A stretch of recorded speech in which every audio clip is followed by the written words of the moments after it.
Og áfram höldum við hér í föstudagsþætti N4 og næst ætlum við að huga að ljóðahátíð sem verður haldin á Siglufirði eða í Fjallabyggð núna helgina. Þetta ljóðahátíðin Haustglæður. Þórarinn Hannesson forstöðumaður Ljóðaseturs Íslands, það bara Ísland. Já, það ekkert minna. Og við höfum verið með þessa ljóðahátíð síðan 2007, þá byrjuðum við og þetta 10. árið og að því tilefni svona dagskráin óvenjuvegleg og hún heitir núna Haustglæður en áður hét hún Glóð því að þá vorum við með bara eina helgi undirlagða. En núna undanfarin ár þá höfum við dreift þessu svona yfir haustið þannig að nú þetta orðnar Haustglæður í staðinn fyrir ein glóð. En þið hafið alltaf verið með þessa hátíðir á þessum árstíma? Já, alltaf þessum árstíma, september, október, eitthvað svoleiðis. Það góður tími? Já, það góður tími, svona sérstaklega kannski út af sérkenni þessara hátíðar. Því að ég hef alltaf tengt hátíðina við börnin og skólastarf. Reyna að virkja börnin til þess að yrkja og fæ skáld til að koma í heimsókn og lesa fyrir þau ljóð og með ljóðasamkeppni hjá börnunum og svoleiðis. Þannig að reyna að sá þarna einhverjum fræjum sem að vonandi ná að spíra og vaxa þegar framlíða stundir. Þú settir á laggirnar þetta ljóðasetur. Já. Hvað kom til? Það var svona kannski svona í framhald af þessari ljóðahátíð og öðru sem ég hafði verið að gera á Siglufirði í sambandi við ljóðlist. Byrjaði þarna að halda ljóðakvöld og þar sem ég fékk bæjarbúa til að koma og lesa sín uppáhaldsljóð og svo vissi maður því að einhverju voru að yrkja fyrir skúffuna og náði að draga fram svolítið af því fólki til að koma og flytja sín ljóð á þessum ljóðakvöldum.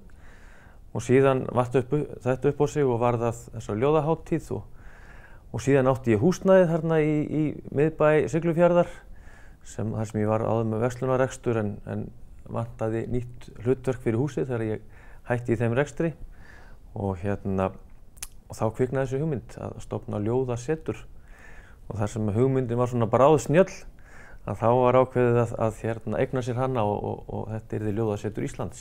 En hvernig þá bókakosturinn í ljóðasetrinu? Hann vex og dafnar og með hverju mánuðinu má segja. Því að eitt af því sem ég geri þarna að reyna að safna einu eintaki af öllum ljóðabókum sem komið á út á landinu, íslenskum ljóðabókum. Og ég komin þarna vel á 4.000 bækur núna og að berast bækur svona hvaðan af má segja. Siglufjörður orðið mikill í ferðamannabær. Droppar fólk inn til þín? Já, það bara mesta furða. Það sem að það koma svona 1500 manns á ári má segja sem koma í heimsókn og þetta opið bara yfir sumarið svona í 3-4 tíma á dag. En svo eru þessir svona einstaka viðburðir á veturna og eins og þessi ljóðahátíð núna. Ungt fólk, þú að höfða meðal annars til ungs fólks og þú búinn að vera með þessa hátíð það lengi. Ertu farin að sjá árangur? Já, ég ekki frá því. Mér finnst svona ungt fólk í dag vera mun opnara fyrir ljóðinu og tilbúnara til þess að tjá sig í ljóði og tala ljóðlist. Þetta var svona feimnismál, fannst manni oft. Það var ekki mjög karlmannlegt að vera að yrkja ljóð eða að tala ljóð. Mér finnst þetta vera að breytast.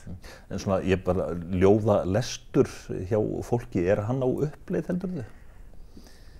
Maður veit það svo sem ekki, en ljóðabækur eru kannski svolítið á undanhaldi, en það náttúrulega komnir svo margir miðlar og eins og á fésbókinni, þar eru fjölmargar síður tileinkaðar ljóðlist, þar sem fólk að setja inn bæði sín ljóð og annara og ýmsir svona ljóðahópar sem í gegnum netið. Þannig að þetta orðið svona kannski aðrar leiðir sem fólk fer til að njóta ljóðlistar og spá í ljóðlist heldur en áður fyrir. En svona í þínum huga, hvað það sem að ég gerir gott ljóð gott? Það svo erfitt að segja og margslungið. Áður fyrir var þetta náttúrulega snerist mikið formið eins og við þekkjum kannski. Það þurfti að yrkja rétt, En það breyttist nú svona miðja öldina. Þannig að, og núna er það kannski meira innihaldið sem að ræður heldur en formið. En þetta er svo misjafnt hvað fólk les út úr ljóði og hvað ljóð gerir fyrir fólk. En það er kannski eitt af góða við ljóðið að þarna, sko, þú þarft ekkert að lesa í margar mínútur eða eitthvað til þess að hrífast og til þess að finna það sem þú varst að leita að.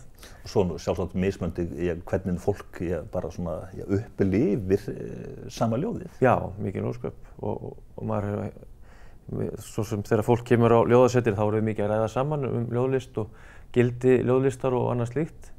Og þá kemur það oft fram sko að fólk kannski að lesa sama ljóðið svona í gegnum ævina og það eftir því sem að lífsreynslan verður meiri hjá fólki þá sér alltaf nýjar hliðar á ljóðunum.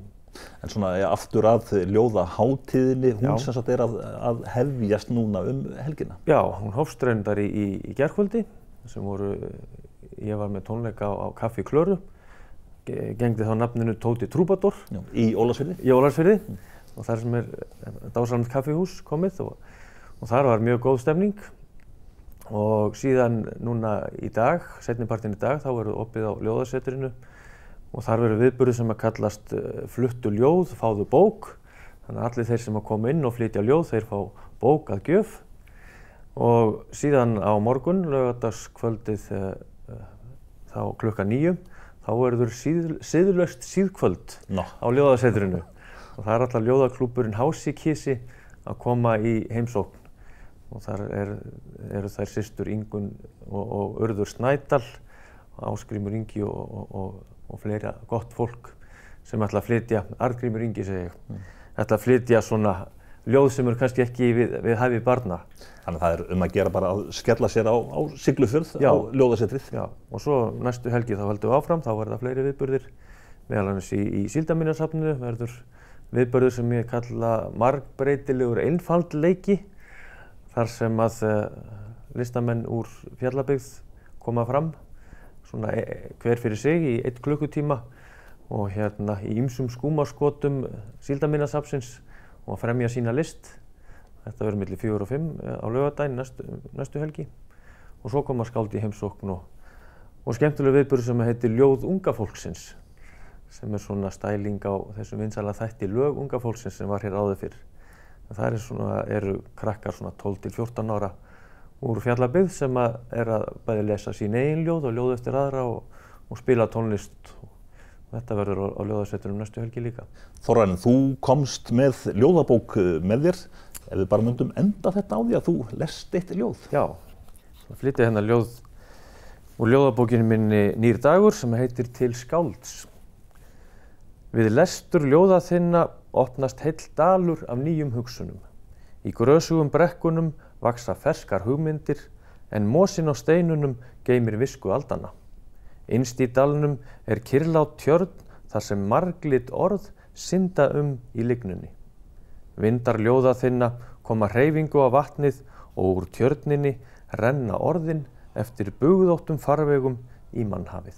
Takk fyrir komuna, Þórarinn Hannesson, forstöðumaður Ljóðaseturs Íslands á Siglufirði og úr ljóðinu hugum við núna rétt strax að dömulegum dekudögum sem verða haldnir í næsta mánuði hérna á Akureyri.